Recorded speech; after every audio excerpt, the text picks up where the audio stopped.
pada malam hari ini kita mau mengisi waktu kita dengan kegiatan yang semoga positif ya.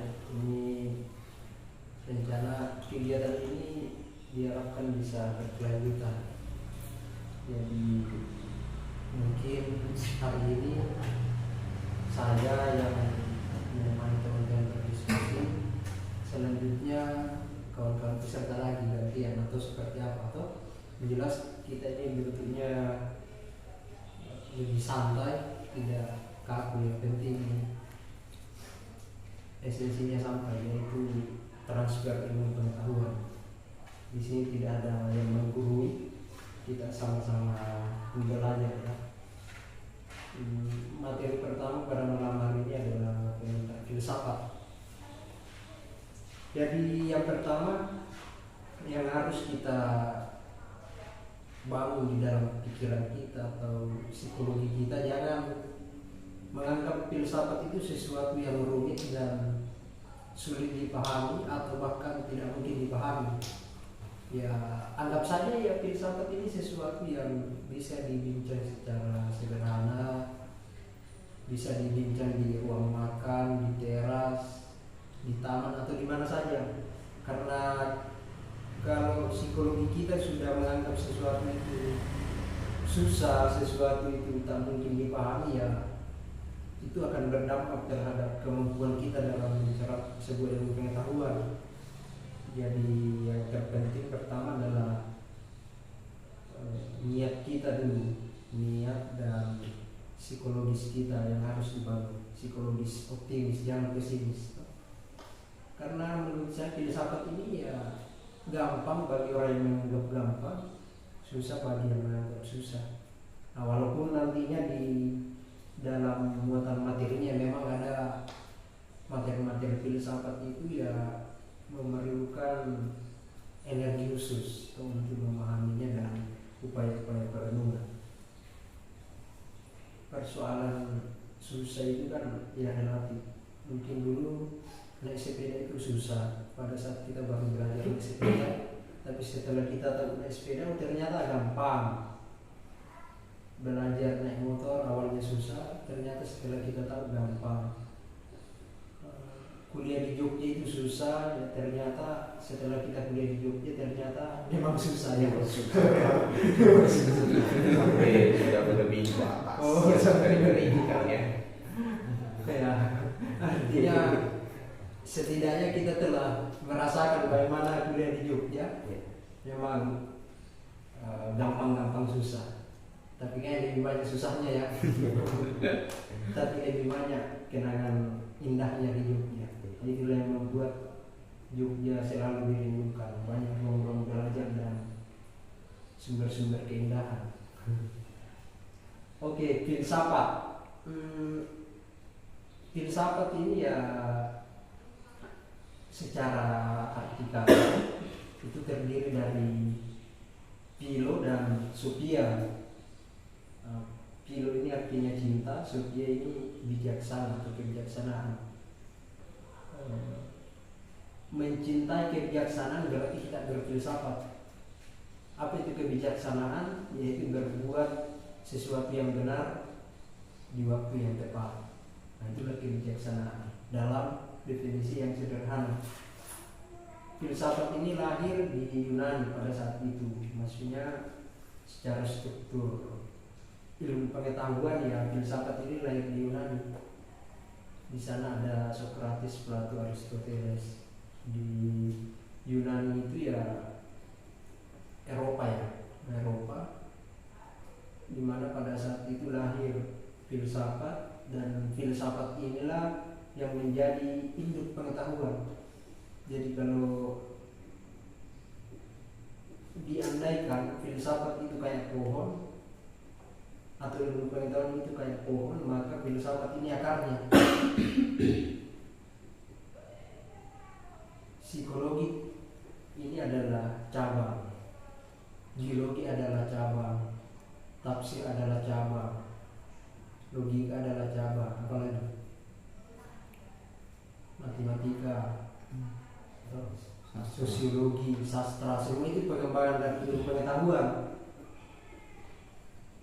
Nah dari filsafat ini kenapa dia bisa lahir? Karena pada saat itu Socrates itu salah satu contohnya, atau para filsuf di era kosmologis itu mempertanyakan dari mana asal masalah alam semesta. Dia tidak puas dengan argumen-argumen mitologi. Misal, dari mana nenek moyang kita itu berasal dari dewa misalnya yang mewujud di muka bumi. Ada dewa yang menciptakan lalu berubah wujud jadi manusia. Orang-orang yang di Yunani pada saat itu tidak puas dengan argumen seperti itu, dan warisan-warisan mitologi seperti itu masih bertahan sampai sekarang, termasuk di Sulawesi Barat. Dari mana nenek moyang kita? Ya dari Tumangurung. Kan banyak yang berkemah Tumangurung, ya syukur-syukur kalau Tumangurung itu dipahami dengan benar, dengan argumentasi yang ilmiah. Ada yang menganggap bahwa Tumangurung itu tiba-tiba dari langit berwujud manusia lalu menyebarkan ajaran. Ya itu kan masih perlu dipertanyakan juga, dikritisi juga. Nabi Muhammad saja ya dia punya bapak sama ibu, Ibrahim punya bapak sama ibu. Kecuali mungkin ada juga kayak Nabi Isa katanya tidak punya bapak ya, tapi itu kan ada prosesnya, dia punya ibu. Nabi Isa tidak serta-merta simsalabim lalu muncul, kayak Mr. Bean, ada cahaya langsung besar. Maksudnya ya hal-hal yang seperti itu yang perlu kita kritisi, pengetahuan-pengetahuan yang bersifat mitos kita perlu pertanyakan, karena konon katanya mitos itu diciptakan karena hasil hayalan manusia. Dari mana asal muasal nenek moyang kita? Karena nalarnya orang dulu sudah tidak menjangkau itu, makanya diciptakanlah sebuah mitos berasal dari matahari dan sebagainya. Misal Soekarno yang disebut sebagai putra sang fajar, dia berawal dari kalimat itu. Soekarno adalah putra sang fajar, dia bisa jadi nanti Soekarno ini menjadi sebuah mitos. Soekarno ini anaknya Fajar, atau dia putra sang fajar, padahal bapaknya jelas siapa, orang Jawa, ibunya orang Bali. Nah itu. Nah, karena orang-orang di Yunani pada saat itu tidak puas dengan argumen-argumen mitos seperti itu, makanya lahirlah filsafat ini. Terus yang kedua yang melatar belakangi kenapa filsafat lahir di Yunani, kenapa tidak lahir di Romawi, tidak lahir di Persia, tidak lahir di Arab, tidak lahir di Nusantara pada saat itu, ya salah satu alasannya juga di Yunani pada saat itu ada yang dikenal dengan kaum sofis. Kaum sofis. Kalau sofis ini ya berasal dari kata yang Sofia. Dia kaum sofis ini menganggap orang yang bijaksana. Dia mengklaim dirinya bijaksana, tapi kecerdasannya itu disalahgunakan. Kecerdasannya itu digunakan untuk menipu, membodohi, merampas hak-hak masyarakat Yunani pada saat itu. Sehingga ya Socrates bilang, ya saya ini bukan kaum sofis, saya hanya mencintai kebijaksanaan. Saya bisa jadi salah, bisa jadi juga benar. Kalau kaum sofis ya menurutnya saya yang benar, di luar dari pendapat saya itu salah. Nah, konon katanya seperti itu. Jadi dua yang melatar belakang. Kemudian di Yunani pada saat itu kan demokrasi juga bertumbuh di situ. Di sana ada pasar, tempat bertemunya berbagai suku-suku bangsa di situ, atau antara warga yang ada di Yunani pada saat itu. Kenapa pasar pada saat itu memiliki sesuatu yang begitu berarti dalam perkembangan peradaban hari ini? Karena orang pergi ke pasar itu dia tidak bertanya apa agamamu. Misal saya mau beli ikan, dia penjual itu tidak bertanya apa agamamu, apa sukumu, tapi berapa yang kamu beli. Misal 10.000, oke saya kasih, ataupun barter. Justru demokrasi itu katanya lahir di pasar, karena perangkat-perangkat agama itu bukan sesuatu yang dianggap pembatas untuk melakukan transaksi. Di sana terjadi tolong menolong, di sana bantu membantu. Makanya konon katanya ya sebaik-baik tempat adalah pasar, seburuk-buruk tempat adalah pasar. Maksudnya di pasar itu kita bisa menyebarkan kebaikan, di pasar juga kita bisa menyebarkan keburukan, misalnya menipu. Nah di pasar juga ini lahir itu sistem demokrasi yang memungkinkan semua suku ini berkumpul di dalam sebuah tempat melakukan transaksi ekonomi saling memberi manfaat satu sama lain. Nah, masih ada itu anunya sisa-sisa peradaban Yunani pada saat itu masih bisa dilacak, bisa dicek di internet banyak itu. Nah kalau di Yunani itu terkenal dengan filsafatnya, kaum Romawi itu lebih kepada peralatan perangnya, dia maju di situ teknologinya. Nah, sedangkan di Yunani katanya itu yang maju itu peradaban berpikirnya. Nah, karena filsafat ini dianggap sesuatu yang mengancam, dianggap oleh kaum sofis ini mengancam karena bisa mengancam kepentingan kaum sofis yang bijaksana itu, maka Sokrates ini diberikan hukuman. Salah satu hukumannya itu dia disuruh minum racun. Nah, karena Sokrates ini terkenal dengan idealismenya dalam mempertahankan kebenaran, makanya Sokrates mati meminum racun demi itu mempertahankan kebenaran itu daripada mengikut kemauan kaum sofis yang mengikut. Nah, Sokrates terkenal dengan filsafatnya itu dia berpindah-pindah, jadi dia tidak forum seperti ini ya, pergi ke paru-paru misalnya. Kalau konteks sekarang, menurutmu apa itu kebenaran, menurutmu apa itu cantik, ada argumentasi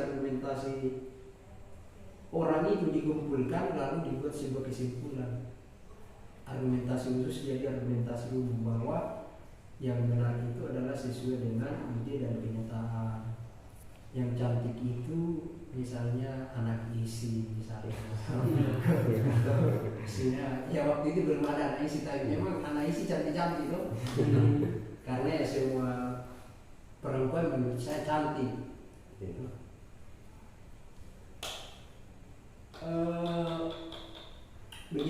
Jadi kalau mau belajar filsafat bisa melalui pelajari sejarahnya. Berarti kalau belajar sejarah, belajar siapa pelakunya, kronologinya, apa yang terjadi di situ secara beruntun. Kemudian cara yang kedua bisa melalui strukturnya. Strukturnya itu ada epistemologi, ontologi, dan aksiologi. Jadi kalau kawan-kawan kerja skripsi, tesis atau disertasi ya ini tidak bisa terlepas dari ini. Dimensi epistemologisnya, ontologisnya, dan aksiologisnya. Aksiologis itu misalnya apa manfaatnya ini penelitian dan sebagainya. Metodenya ini ada hubungannya dengan filsafat. Nah, di epistemologi ini berasal dari kata epistem, artinya pengetahuan.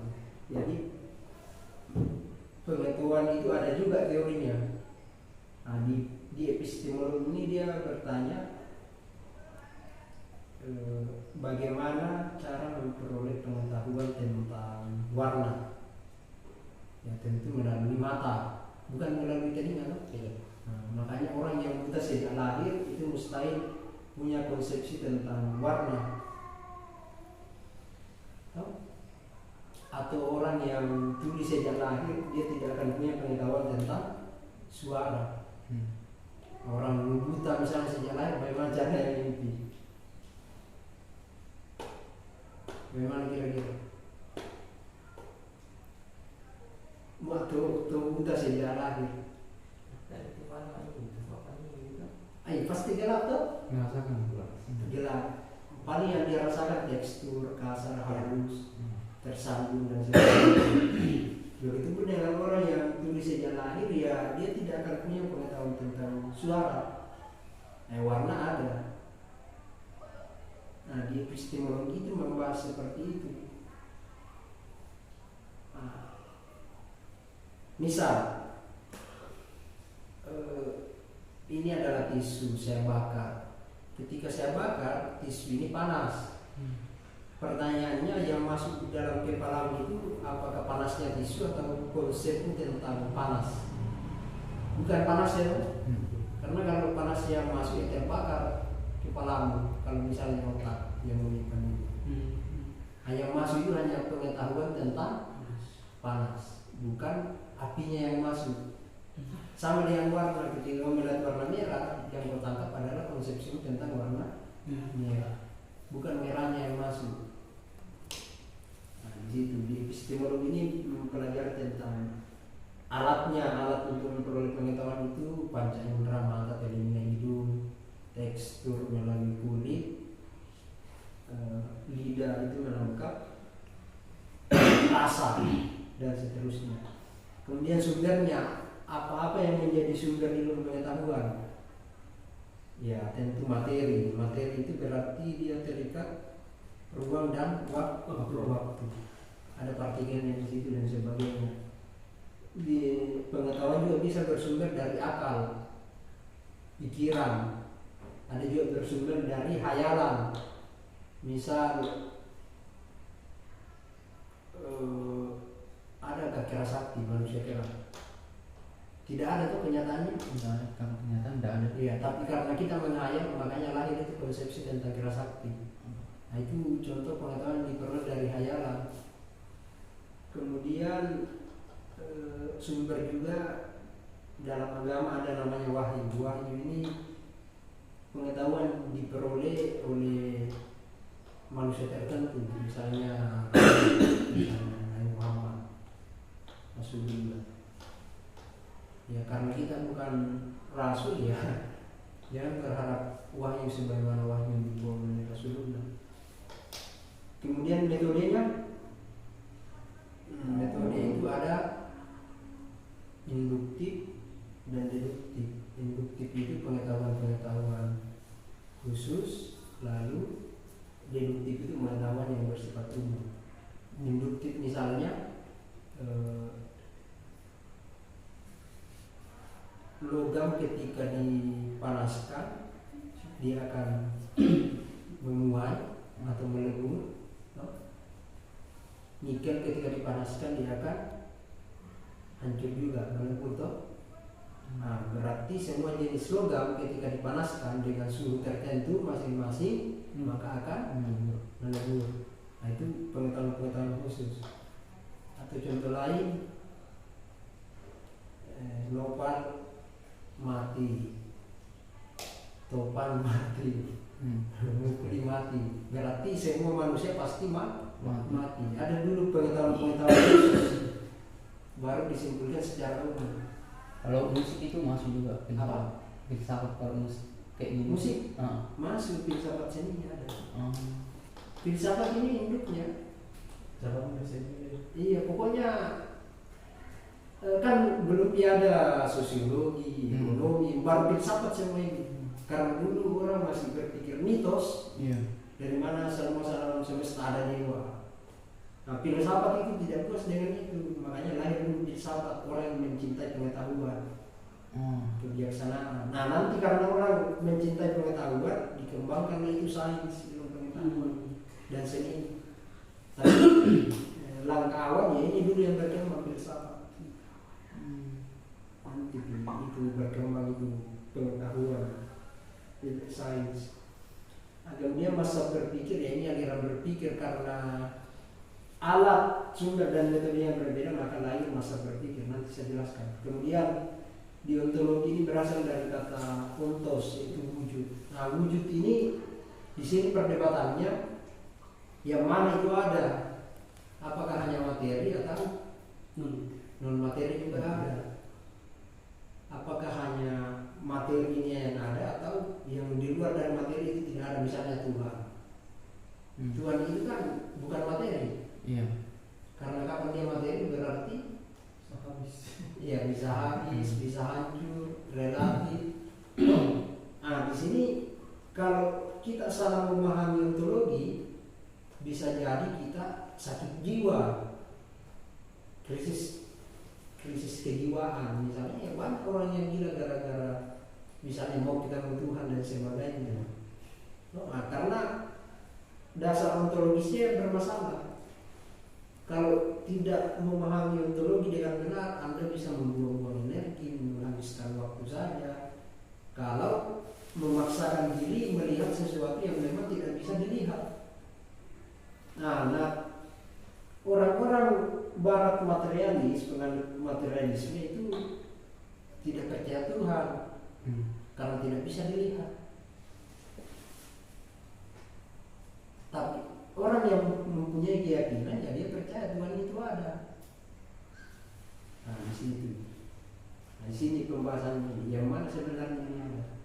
Nah, di wujud keberadaan ini, ya materi ini ada yang disebut substansi, esensi, dan sidensi.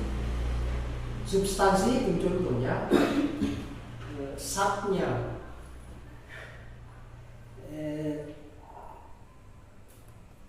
satnya misalnya ini papan tulis, satnya adalah serat kayu. Iya. Itu materinya, itu namanya substansinya. Kan sering kita dengar itu di materi kuliah biasa, ya, yang substansial saja. Apa yang mau sampaikan? Nah, substansi itu satnya di situ. Apa yang penyusun utamanya di situ? Apa substansinya di sini? Ya ini serat kayu ini kan.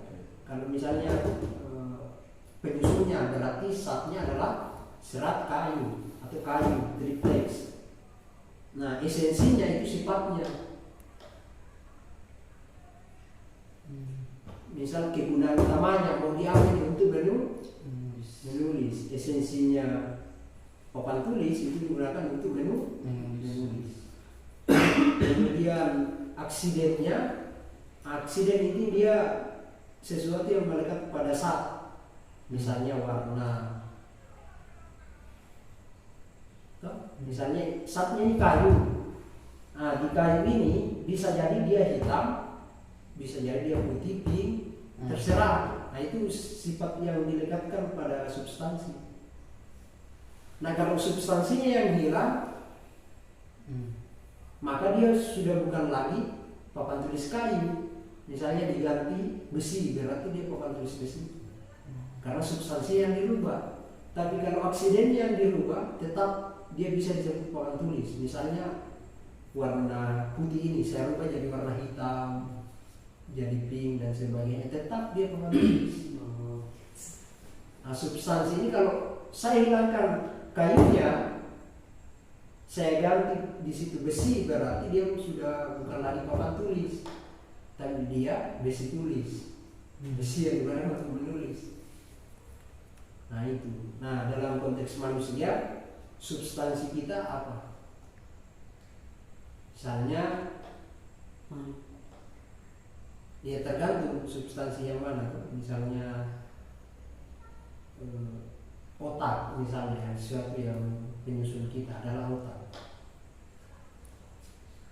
Aksiden itu sesuatu yang melekat pada diri kita, misalnya bagaimana warnanya kulit kita, warna daging pada otak itu.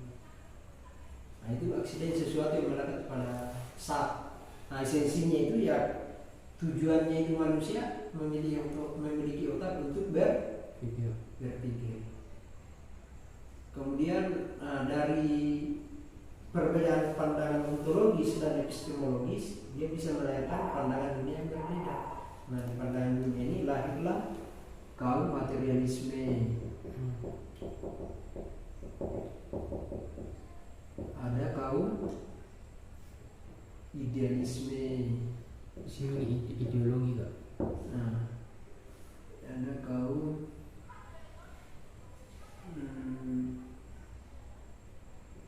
dualisme dan lain-lain, dan perkembangan yang lain. Nah, di pandangan dunia ini, karena kenapa orang Barat misalnya Marx tidak mempercayai Tuhan, taruh misalnya seperti itu, kalaupun Marx atau Lenin misalnya tidak mempercayai Tuhan, ya dan sejenisnya itu, Nah, itu karena pandangan dunianya itu materi. Yang ada itu hanyalah materi. Tuhan itu tidak ada. Makanya Marxisme Leninisme itu bertentangan dengan ajaran keagamaan yang ada di Indonesia. Karena dia hanya menganggap yang ada itu hanya materi, hanya spidol, malaikat itu tidak ada, jin itu tidak ada dan sebagainya. Kalau ada orang kesurupan itu hanya gejala psikologis saja. Kenapa ada orang yang kesurupan massal? Ya karena gejala psikologis itu bisa menular. Kalau materialis menjelaskannya seperti itu. Jadi tidak ada itu orang kesurupan karena masuk jin dalam dirinya. Kalau ke materialis ya dia ketawa-ketawa saja. Ya tidak, itu hanya gejala psikologis saja. Tidak ada itu jin yang masuk dalam tubuh manusia. Kemudian idealisme ini ya dari kata ide, artinya yang wujud yang sesungguhnya itu sesuatu yang ada di jiwa kita. Inilah hanya sesuatu yang menipu, palsu, fana dan hancur. Sesuatu yang nyata itu sebenarnya sesuatu yang ada di dalam jiwa kita. Jiwa, misalnya ini, ketika orang bermimpi tanpa melakukan perjalanan, tapi jiwa Anda ini bisa merasakan sesuatu yang di luar dari gerakan Anda. Misalnya Anda di kamar saja tapi bisa jalan-jalan ke sungai, ke laut, ke luar negeri, terbang dan sebagainya. Itu jiwa itu. Jadi materi ini hanyalah wujud terendah. Yang hakiki itu adalah jiwa, kejiwaan. Makanya ketika seseorang mati, jasadnya itu akan hancur, dia akan berubah menjadi wujud yang lain, tetapi jiwanya itu abadi. Itulah yang nanti akan mengalami ketersiksaan, kematian dan sebagainya. Nah, kalau dualisme dia mempercayai alam ide, juga mempercayai alam materi, dan masih banyak lagi. Kemudian di aksiologi ini membahas tentang etika. Etika itu berbicara tentang baik buruk, yang mana itu baik, yang mana itu buruk, mana sopan, mana tidak sopan, apakah gondrong itu sopan. Nah ini jadi perdebatan di situ, karena ya banyak juga orang yang gondrong tapi dia adalah misalnya ustaz, ulama dan sebagainya, tapi di kampus kenapa orang gondrong dilarang? Nah itu perdebatannya ini, di perdebatan etika turunannya di situ ya sopan santun. Yang mana sebenarnya itu sopan santun. Kemudian estetika berbicara tentang indah dan tidak indah, yang mana itu cantik, yang mana tidak cantik. Kan ada yang bilang sebenarnya cantik semua di orang, cuman ada orang yang lama baru dipahami cantiknya. Orang berkata mana kecantikannya ini? Ya, dia butuh waktu yang lama baru bisa memahami kecantikannya. Tapi ada juga baru dilihat cantik. Nah, ada yang bilang seperti itu. Tapi ya saya orang yang menganggap paham yang semua makhluk ciptaan Tuhan cantik. Cantik. Ya, beda kualitas cantiknya ini. Nah, kalau saya tulis perjalanannya ini, pemikiran manusia, ya ada yang dimulai dari mito, inti dominannya, kemudian berlanjut ke ini yang dominan, kemudian sekarang banyak beralih ke sains ini yang melahirkan teknologi,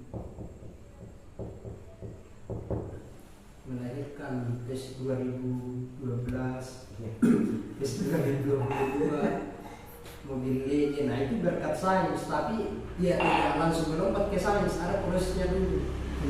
Nah, diawali dari mitos ini karena orang Yunani tidak puas dengan mitos, akhirnya berkembang filsafat Yunani. Nah, di filsafat ini mengajari orang yang berpikir, tidak menerima begitu saja. Bayangkan itu, di era mitologi orang bisa disuruh-suruh hanya karena menganggap raja ini adalah titisan dewa. Orang membangun misalnya piramida di Mesir kuno itu, atau di Mesir, itu karena apa? Karena perbudakan. Maksudnya pasti kerja paksa loh. Iya. Konon katanya seperti itu, banyak yang mati. Karena di era masyarakat mitologis ini orang gampang dibodohi. Kalau kau melawan sama raja berarti kau melawan dewa. Nah, orang di era mitologis seperti itu gampang dibodohi. Nah, makanya di era filsafat ini dia mau keluar dengan gaya-gaya seperti itu. Nah, di filsafat inilah yang banyak melawan ini mitos-mitos yang ada. Dia mempertanyakan apakah betul ketika saya menentang perintah raja yang solim misalnya itu sesuatu yang berdosa atau tidak, sesuatu yang salah atau tidak. Nah, di filsafat itu yang menentang itu. Nah, panjang prosesnya di era filsafat ini lahir Socrates, Plato, Aristoteles. Filsafat kosmologis ada Demokritus. Dimulai dari Demokritus yang menganggap yang menyusun alam semesta ini ada atom. Nah, itu Demokritus. Itu masih filsuf di situ.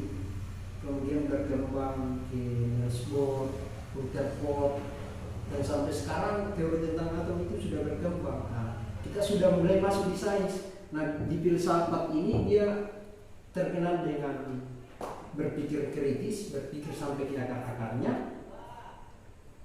Apa yang membedakan filsafat dengan sains? Yang membedakan ini adalah metode ilmiah. Itu yang membedakan dia.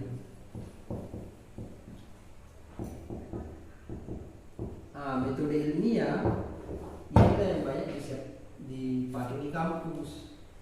Misalnya pengaruh pemberian pupuk organik cair terhadap pertumbuhan padi.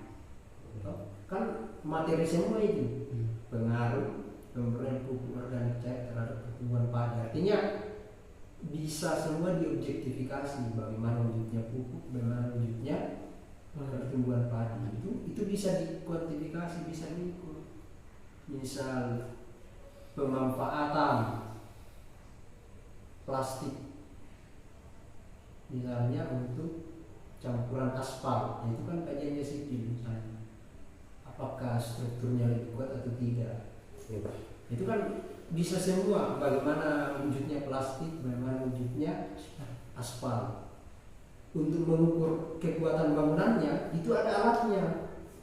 Nah, itulah metode ilmiah seperti itu. Nah, kalau di filsafat kan dia melebar. Orang bisa membahas tentang metafisika, sesuatu yang tidak fisik. Misalnya tentang jiwa yang dikaji, mengadakan perjalanan spiritual dan sebagainya. Itu masih bisa dalam kajian filsafat. Misalnya metafisika. Kalau di sains, yang saya maksud di sini sains ini sains modern, kan banyak sains, ada sains Islam, ada sains modern, macam-macam. Nah, yang saya maksud sains ini adalah sains modern. Nah, di sains modern ini lahir metode ilmiah. Nah, di metode ilmiah ini lahir yang namanya apa? Objektivitas. Bagaimana itu objektivitas? Objektivitas ketika gue melihat ini berwarna putih. Ketika saya lepaskan dia akan jatuh. Itu objektif. Nah, objektif itu ketika kau punya teori digunakan oleh orang lain, ketika dia diuji coba, maka akan terjadi sesuatu yang sama. Misalnya orang lain mencoba lagi, dia pegang spidol, warna apa nih? Putih. Saya lepas, dia akan jatuh ke atas atau ke bawah? Ke bawah. Tidak ke atas atau ke bawah. Objektif berarti spidol ketika dilepas dia akan jatuh karena adanya gaya gravitasi. Berapa ukuran gaya gravitasi itu? 9,8 meter per sekon pangkat 2. Sama yang terjadi di era Newton pada saat dia menemukan apel jatuh di kepalanya. Iya, dia hanya duduk-duduk di bawah pohon apel, tiba-tiba jatuh apel. Dia bertanya kenapa apel ini jatuh. Dulu kan dari dulu sudah melihat apel yang jatuh, anjur ini, kelapa yang jatuh, tapi belum ada teorinya tentang gravitasi. Dari situ Newton melahirkan teori gravitasi bahwa ternyata segala sesuatu yang punya bobot ketika dilepaskan di atas udara jalan lalu dilepas dia akan jatuh.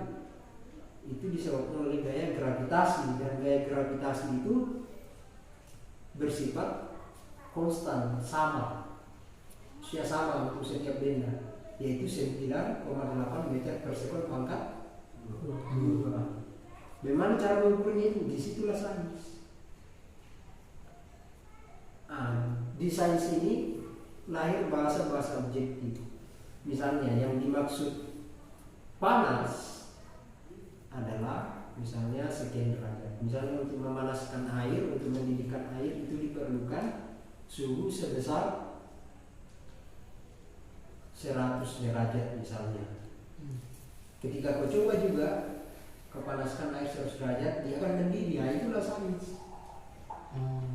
Kalau filsafat dia hanyalah tidak sampai ke sana, tidak sampai membahas alat yang digunakan untuk mengukur panasnya, objektifikasinya. Itu saling melengkapi. Di filsafat ini teorinya, sainsnya itu pembuktiannya. Filsafat ini ada silogismenya. Misalnya begini. Sebentar saya contoh. Sampai di sini ada yang mau tanya sebelum saya lanjut? Ini cuma masalah aneh tadi. Ya. Bahwa kan tadi marxisme yang mengatakan bahwa sesuatu yang ada itu adalah sesuatu yang materialis. Ya, ada itu. Berarti sesuatu yang ada ketika dirasakan oleh indera atau ketika dia tidak ada di depannya, berarti itu bukan sesuatu yang materialis. Ya, karena itu materialis harus bisa diurai. Iya. Iya, begitu. Kalau materialis. Pertanyaannya? Ya, saya ingin menjelaskan.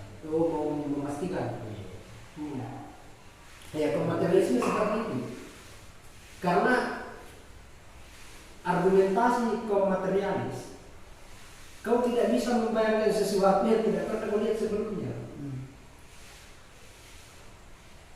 Kau tidak akan bisa membayangkan gunung kalau kau tidak pernah melihat gunung. Kau tidak akan bisa membayangkan merah kalau kau tidak pernah melihat warna merah. Kau tidak akan bisa membayangkan surga kalau kau tidak pernah lihat surga.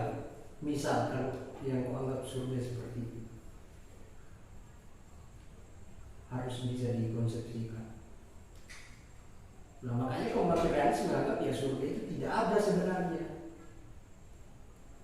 Neraka tidak ada. Itu hanyalah sebuah fiksi. Berarti sampai menjadi orang yang materialis. Karena Saya kita melihat sesuatu yang belum lihat. Ya. Itu sesuatu yang potensial. Di dalam pandangan materialisme itu dianggap sebagai pseudosains, sesuatu yang belum melalui proses metode ilmiah.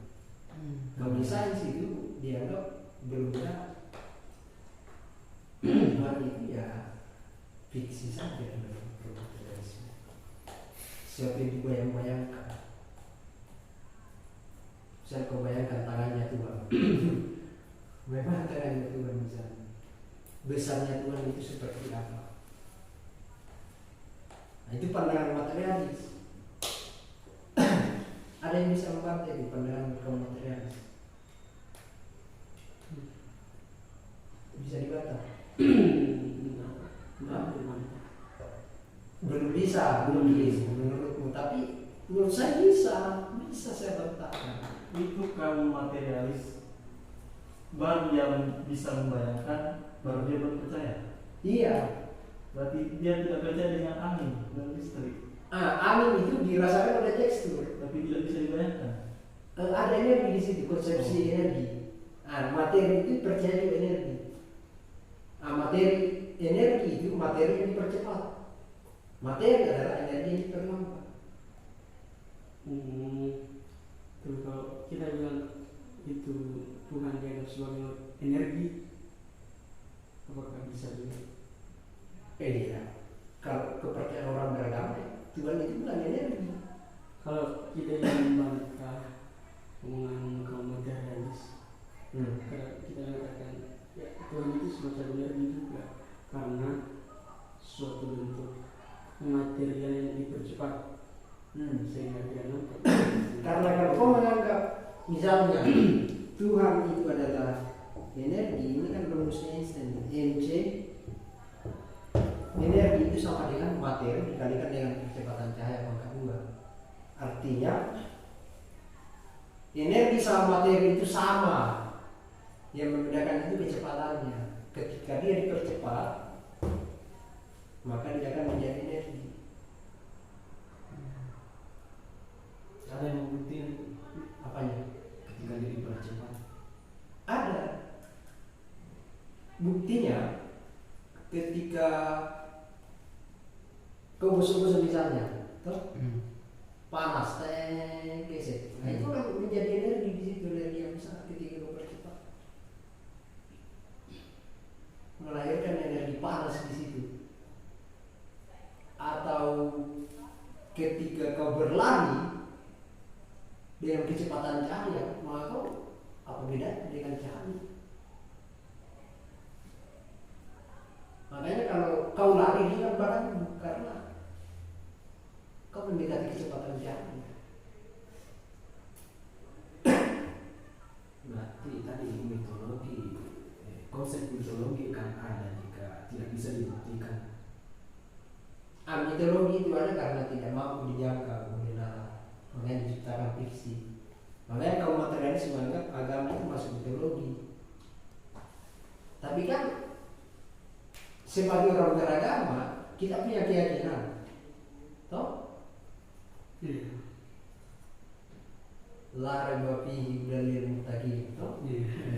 Inilah kitab yang tidak ada keraguan di dalamnya, toh? Ya, berarti kalau kau masih ragu berarti keagamaanmu goyah. Jangan sampai kau berhadapan dengan kaum materialis, tiba-tiba ajaran agamamu goyah, ya. Ya berarti masih ada keraguan di dalamnya. Jadi orang taat terhadap keyakinan itu ya tidak akan bisa goyah walaupun didoktrin bayangkan oleh kaum materialis. Kalau kaum materialis juga punya keyakinan. Ya keyakinannya materi yang ada hanya materi. Berarti kalau kita bisa itu dibantah itu pemikiran orang kaum materialis atau tidak? Bisa dianggap. Bisa. Kalau tidak bisa, barangkali orang sudah materialis semua. Apakah Anda bisa membantahnya dengan argumentasi ataukah keyakinanmu saja, hanya saya kau belum wujudkan dalam bentuk argumentasi ya? Kan terkadang seperti itu. Pokoknya kita yakin materialisme ini ada kekeliruannya, tapi argumentasinya bagaimana nih? Ada caranya ini. Cuma kau belum mendapat bahasanya. Kan seperti itu. Kan tidak mungkin keyakinan itu lahir kalau dia tidak punya landasan. Pasti ada landasannya. Apakah landasannya itu subjektivitas masing-masing ataukah diperbuat oleh argumentasi yang logis. Nah, lebih bagus lagi kalau kau yakin secara subjektivitas dan diperbuat oleh argumen yang objektif. Misal, memang cara yang mana itu? Kan yang sering dikatakan oleh kaum materialis kan Tuhan itu tidak ada. Berarti kalau dia mengatakan Tuhan tidak ada, berarti dia punya konsepsi tentang Tuhan. Udah, saya isi dulu. Jika gimana? Berarti ketika dia mengatakan Tuhan tidak akan begini argumentasinya. Iya. Tuhan tidak Ada. ada. Berarti sebelum dia mengatakan tidak ada Tuhan, berarti dia punya konsepsi tentang Tuhan. yang dia negasikan itulah konsepsinya tentang Tuhan. Berarti konsepsi tentang Tuhan itu ada. Karena ada itu tidak harus materi. Ada kan tidak harus materi. Iya. Cinta, rindu, apa itu materi. Tapi bukan berarti ya dia sesuatu yang bertentangan. Terkadang materi membuat rindu. Ada hal-hal misalnya yang dirindukan tapi dia bukan materi, misalnya kerinduan jiwa misalnya, kerinduan untuk kembali seperti itu. Nah, berarti ketika dia mengatakan Tuhan tidak ada, berarti ya sama dia mengatakan Tuhan itu ada. Contohnya spidol tidak ada. Saya tidak akan bisa mengatakan spidol tidak ada kalau saya tidak punya pengetahuan tentang spidol. Motor tidak ada, berarti saya punya pengetahuan tentang motor. Kalau saya bilang tidak ada, berarti ada motor. Iya. Kan ada itu tidak harus materi. Nah, masalahnya materialisme dia menganggap bahwa yang ada itu harus materi, padahal tidak. Ada sesuatu yang ada tapi dia bukan materi seperti Tuhan. Justru bahaya ketika Tuhan itu materi dan tidak mungkin. Karena ketika Tuhan materi berarti dia terbatas. Ya, dia terbatas berarti Tuhan tersusun. Justru karena sempurna yang Tuhan dia tidak tersusun. Berarti Tuhan itu termasuk apa? Non materi. Dia bukan materi. Tapi sejak kapan dikatakan bahwa ada itu adalah sesuatu yang tersusun? Kalau materi sesuatu yang tersusun, kalau ada tidak harus tersusun. Karena tidak ada sesuatu yang tidak ada. Ada sesuatu yang tidak ada. Tidak ada. Betul. Saya tanya, apakah ada sesuatu yang tidak ada? Ya, pasti penjelasan susah juga kan. Ya makanya saya bertanya, apakah ada sesuatu yang tidak ada? Kalau kau bilang ada berarti ya ada, ya itu ada juga. Artinya ketika konsepsi itu lahir berarti secara otomatis dia sudah ada. Paham? Ngerti. Mau mana yang membayangkan berarti ada nih. Tapi bukan secara materi. Iya, justru jangan menganggap sesuatu yang sempurna itu materi. Justru materi ini tidak sempurna. Kenapa tidak sempurna? Karena terbatas. Kalau dia terbatas berarti ketika dia berada di sini dia tidak berada di sana berarti. Atau dia tidak ada di pikiran. Hah? Di bahasa tidak ada secara materialistik. Ya karena keterbatasan materi dia tidak mampu menjangkau sesuatu yang di luar dari dirinya. Karena materi sementara jadi materi. Nah di pengkajian ada ini saya hapus ya. Wujud itu ada yang ada begini pasti ada yang mungkin ada yang mustahil Ada.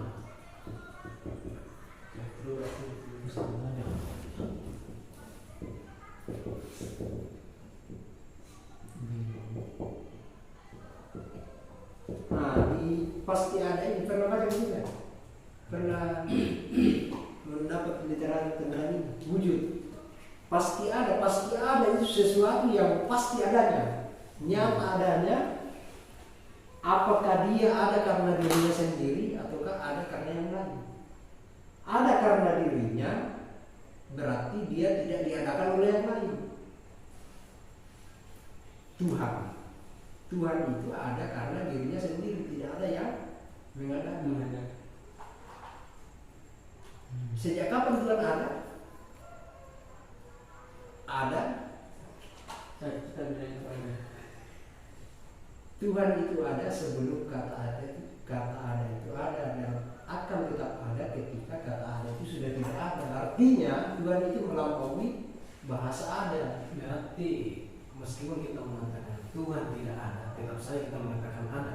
Ada, karena kalau kau bilang tidak ada berarti ada. Kan Tuhan itu sesuatu yang maha sempurna. Berarti kalau kita mengatakan mustahil ada, berarti ada. Mana? Tiba. Sebentar, saya akan jelaskan dulu mustahil ada. Ada karena itulah Tuhan, kemudian ada karena yang lain. Ada karena yang lain itu sesuatu yang ada karena ada yang lain yang mengadakan. Misalnya Nopal ada karena ada bapak sama mamanya. Topan ada karena ada bapak sama mamanya. Mukli ada karena ada bapak sama ibunya. Maka lahir Mukli. Kalau ada nanti anaknya berarti Mukli ada, anaknya ada karena ada Mukli sama ibunya. Tuhan itu tidak seperti itu. Dia tidak beranak dan diperanakan. Berarti dia ada dengan Tidak serupa dengan makhluk apapun. Karena ketika dia serupa berarti dia tidak sempurna. Kalau tidak sempurna berarti ada yang setara dengan dirinya. Kalau ada yang setara dengan dirinya, jangan sampai dia berdebat. Matahari kita mau terbitkan dari timur atau barat. Misal Tuhan A bilang dari timur, Tuhan B bilang dari barat. Nah, kacau dunia. Jadi konsekuensi logisnya seharusnya Tuhan itu esa, biar tidak ada kekacauan dalam penciptaan. kalau seumpamanya Tuhan itu dijadikan seumpamanya bisa jadi ada materi itu kan bilang tadi kalau semuanya Tuhan itu ada berarti sama dengan makhluknya berupa dengan makhluknya. Tapi siapa tahu seumpamanya dikasih jadi ada tapi berbeda dengan makhluknya dalam bentuknya. Pokoknya tidak ada yang sama, tidak ada yang menyamainya. Dia punya bentuk tersendiri, tidak ada yang bisa menyerupai. Tadi mengatakan bahwa bisa bersambung. Tuhan yang mengatakan bahwa yang ada itu ketika dirasakan oleh indra. Nah, terus bagaimana dengan dia katakan Nabi Musa? Dia merasakan indra dengan indra pendengarannya mendengar Tuhan. Berarti bisa dikatakan bahwa mendengar ada secara materialistik. Bisa dirasakan oleh indra yang tadi. Kan konsep materialistik tadi jika bisa dirasakan oleh indra. Ya, indra peraba, indra telinga, mata. Ya, Tuhan tidak punya suara sebagaimana frekuensi suara, tidak seperti itu. Nah itu tadi. Makanya kalau dalam kajian keagamaan, materi ini adalah tajaliannya Tuhan. Dia adalah manifestasinya Tuhan. Wajah-wajah Tuhan, tapi bukan Tuhan sebagaimana Tuhan. Karena mustahil menjaga wujud hakikinya Tuhan.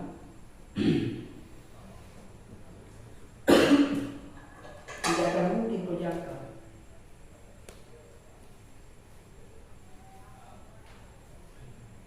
Bisakah sesuatu yang suci masuk dalam sesuatu yang tidak suci? Tidak bisa. Karena kita ini serba terbatas, makanya tidak bisa menjangkau yang tidak terbatas itu.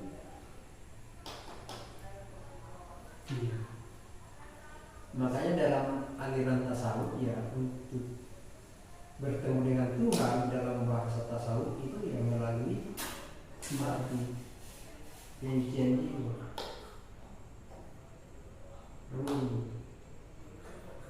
Tapi bukan perjumpaan kasat mata seperti itu. Karena kalau kasat mata ya berarti Tuhan materi. Tapi bagaimana itu merasakan Tuhan dengan penyucian jiwa? Terima kasih. Bagaimana melakukannya? Apakah ketika kita mengerjakan apa yang diperintahkan oleh lembaga agama seperti sholat, apakah itu adalah suatu bentuk dari penyucian hati? Itu kan hanya sesuatu yang dijalankan perintah. Kemudian itu berarti penyucian hati itu ketika saya mengerjakan sesuatu yang menurut saya baik atau nyaman menurut saya, maka itu adalah pengujian hati. Iya. Kalau kau memahami Islam secara syariah, toh ya konsekuensi logisnya ya harus meyakini juga ajaran fikihnya, syariatnya. Nah itu sudah masuk di doktrin keagamaan. Artinya sudah tidak ada lagi pertanyaan. Itu sudah menjadi ketentuan. Kecuali kalau Anda memilih menjadi seorang ateis ya Anda boleh berargumentasi ya ngapain sholat misalnya, tapi secara bersamaan Anda mengaku beragama Islam tapi misalnya tidak percaya dengan ajaran sholat, walaupun misalnya kita tidak sholat, terkadang misalnya bolong-bolong seperti itu, tapi kita kan masih yakin bahwa sholat itu wajib. Tapi ketika kau sudah tidak yakin sholat itu tidak wajib yang 5 waktu, berarti kau keluar dari Islam. Toh? Ketika kau tidak meyakini, tapi ketika kau yakin tapi tidak melaksanakan sholat, ya kita menjadi muslim yang berdosa. Toh? Artinya kita masih muslim tapi berdosa, muslim berdosa. Tapi kalau kau mengatakan ada sholat itu tidak wajib, tidak maka berarti keluar dari Islam. Nah itu salah satu contoh. Yaitu ranahnya agama di situ, syariat.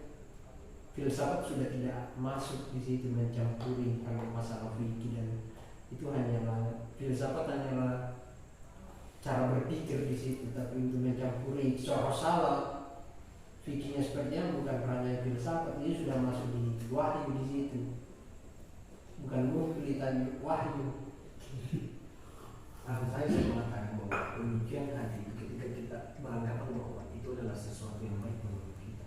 Iya, sempurnanya di dalam keberagamaan itu ada dimensi esoteris, ada esoteris. Esoteris itu pengujian jiwa, esoteris itu pelaksanaan lahiriah. Ketika ada orang yang lewat membawa rambutan, Anda tidak minta misalnya, apakah dia akan memberi kamu? Tidak. Misalnya dia tidak niatkan untuk memberi kamu dan Anda juga tidak minta, ya tidak akan diberi. Ketika Anda yang minta berarti berpotensi untuk diberi. Seperti itulah syariat yang dijalankan. Ya kalau membahas lebih dalam tentang sholat ya barangkali jadi jauh Ustaz Som atau Quraisy. Bukan ranah saya di situ. Saya masuk di ranah filsafatnya saja. Oke, ada yang mau tanya lagi? Tentang itu tadi masalah yang masih banyak misalkan memperdebatkan tentang ada dan tiadanya Tuhan tuh. Kenapa tidak langsung kita memotong argumen orang, langsung saya juga bukan banget kita itu tidak sampai yang kuat, tidak usah dibahas lagi. Apakah bisa itu langsung memberhentikan argumen orang tentang Tuhan? Ya bisa, kalau menurut saya masih bisa. Selama orang yang ditemani berdiskusi ya mau, tapi kalau dia sudah tidak mau berdiskusi ya ngapain lagi. Tapi kalau mau berdiskusi ya bisa. Memang orang berdiskusi kan tentang seperti berhari-hari sampai tengah malam tentang Tuhan yang bahas. Kan bisa kita langsung potong argumennya. Tidak dapat bahas itu, tidak sampai lama. Ya tapi kan Ibrahim kan begitu juga proses pencariannya. Dia mempertanyakan di mana Tuhan, dan akhirnya Ibrahim sampai pada keyakinan. Keyakinan bahwa Tuhan itu. Artinya prosesnya orang mencari itu, prosesnya beda-beda. Nah, ada karena yang lain tadi saya sudah jelaskan. Mungkin ada itu sesuatu yang berpotensi ada, artinya saat ini belum ada, bisa jadi besok ada. Atau di kemudian hari ada, misalnya keturunan Topan, atau bisa jadi kau punya anak nanti, atau mungkin punya anak nanti, itu masih potensi. Kemudian mustahil ada, contohnya segitiga bersisi 4. Segitiga bersisi 4. Dua caranya. Ini kan 3 sisinya ya, 1, 2, 3. Ada nggak sih 3 bersisi yang Pak? Nah itu mustahil ada karena argumentasinya bermasalah. Contoh lainnya apa? Contoh lainnya, tongkat yang berujung 1. Tongkat yang ujungnya 1. Wah. Atau lingkaran yang memiliki sudut. Sudut yang berbentuk lingkaran.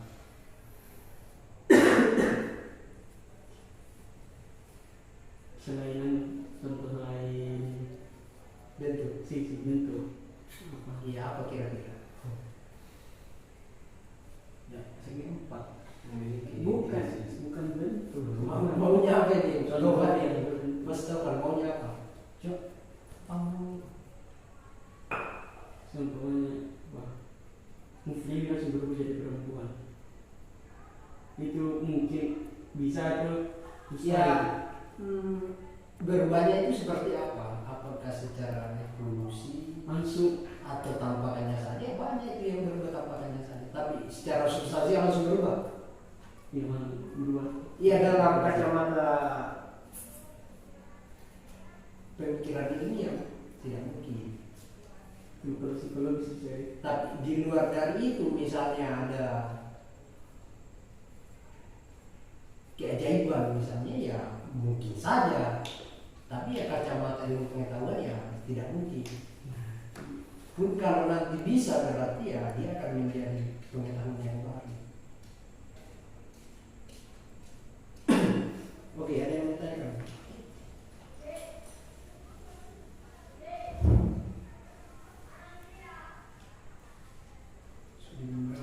berarti sains ini tidak bisa menjadi sains jika dia tidak menjadi suatu materi.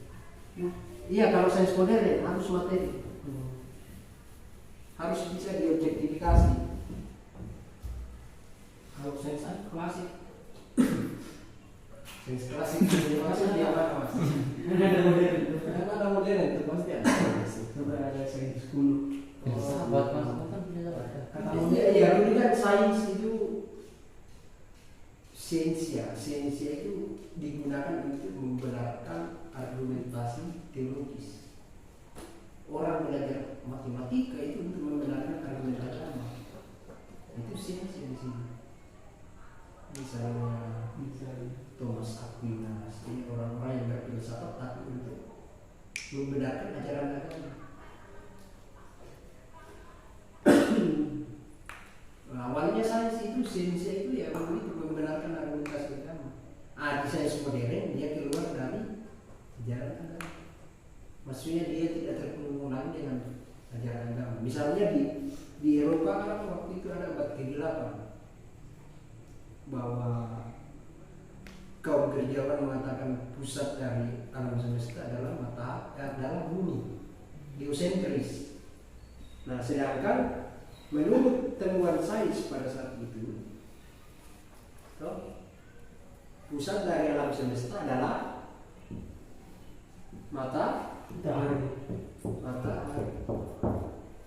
Nah, jadi kaum gerejawan pada saat itu menganggap bahwa bumi ini dikelilingi oleh matahari. Tapi temuan sains Galileo Galilei, Copernicus itu menganggap bahwa pusat dari alam semesta adalah matahari. Ini ajaran geosentris. Geografi. Ini heliocentris. Pusat dari. Nah, ada perdebatan di situ. Konsekuensinya apa? Ketika sains bertentangan dengan agama pada saat itu, orang penganut sains akan kecewa dengan agama. Makanya orang-orang yang ada di Eropa penganut sains modern yang percaya dengan ajaran materialisme, dia tidak percaya lagi dengan doktrin agama. Ilmu pengetahuan itu untuk ilmu pengetahuan, bukan untuk agama. Di situ, makanya lahirlah gerakan-gerakan materialisme sekuler itu, sekularisme. sekularisme yang ada di Eropa.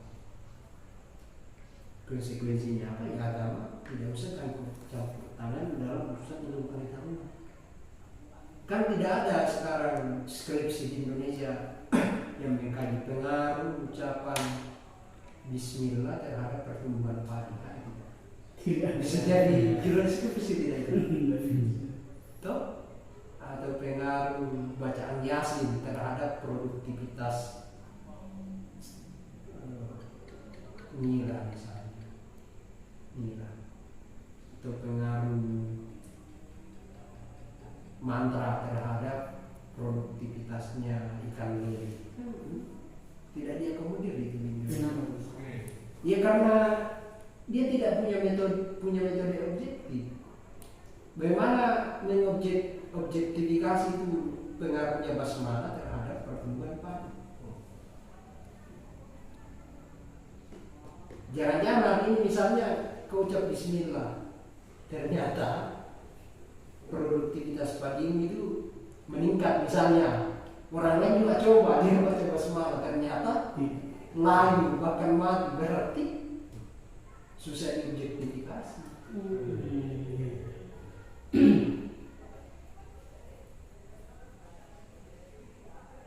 Nah di situ ada pertanyaan lagi. Ada juga orang yang sampai ke luar angkasa. Nah, Ada orang yang bisa yang pernah sampai ke luar angkasa. Neil Armstrong. ke luar angkasanya sampai di mana maksudnya? Menjangkau semua planet-planet yang dia gambarkan itu. Apakah cuma Ya sekarang ini ya digambarkan itu Mars. Galaksi Bima Sakti, baru berapa galaksi? Kan masih banyak galaksi yang belum bisa digambarkan di situ ilustrasi. Mungkin maksudnya Planet. kayak Venus. Iya, planet di dalam planet Bulan lah. Hanya bulan semua planet apakah pernah orang sudah melihat secara langsung Melalui dari teleskop. luar angkasa dan teleskop. Pembesaran sekian. Tapi kan kalau pakai teleskop juga pasti ada batas-batasnya. Ya ada. Dan sains mengakui keterbatasan itu. Sains mengakui keterbatasan itu. Dia tidak mengatakan sains hebat tidak terbatas. Justru konon katanya hebatnya sains karena dia mengakui keterbatasannya dan dia menghadirkan bukti-bukti ilmiah. Kalau masalah yang apa itu galaksi-galaksi di luar itu, apakah memang ada atau Ada melalui metode-metode astronomi yang digunakan. Terus bagaimana dengan teori itu yang katanya mengembang? Iya. Semesta itu mengembang. Iya. Ya itu menurut Jadi kan Galileo perspektif saya. Galileo dia membuktikan itu dengan perpindahan planet yang semakin waktu berganti perpindahan itu sekian sentimeter atau 5 cm, 10 cm atau berapa inci lah. Galileo Galilei. Siapa itu namanya? Ya intinya kan begini. Dan sampai Alam semesta dalam teori Big Bang itu dianggap mengembang dari partikel yang supermasif itu mengembang seperti ini. Nah dari ledakan besar ini melahirkan zat atau unsur. Zat ini sesuatu yang bersifat fisik berkembang jadi bereaksi jadi kimia dan menjadi biologis. Ya berkembangnya itu butuh miliaran tahun. Hari ini mungkin teratur tapi bisa jadi besok berubah. Maksudnya bukan besok hari Minggu ya, tapi di kemudian hari. Karena ini senantiasa berubah. Sama dengan wujud bentuknya bumi. Dulu kan bumi ini menyatu kemudian menyebar. Nah itu proses evolusi dalam semesta. Sama dengan teori bumi berarti mengembang itu artinya dia merambah. iya bertambah saling menjaga. Iya itu ditemukan oleh teleskop berkat adanya teleskop Hubble itu yang meninjau satu sama lain dalam semesta.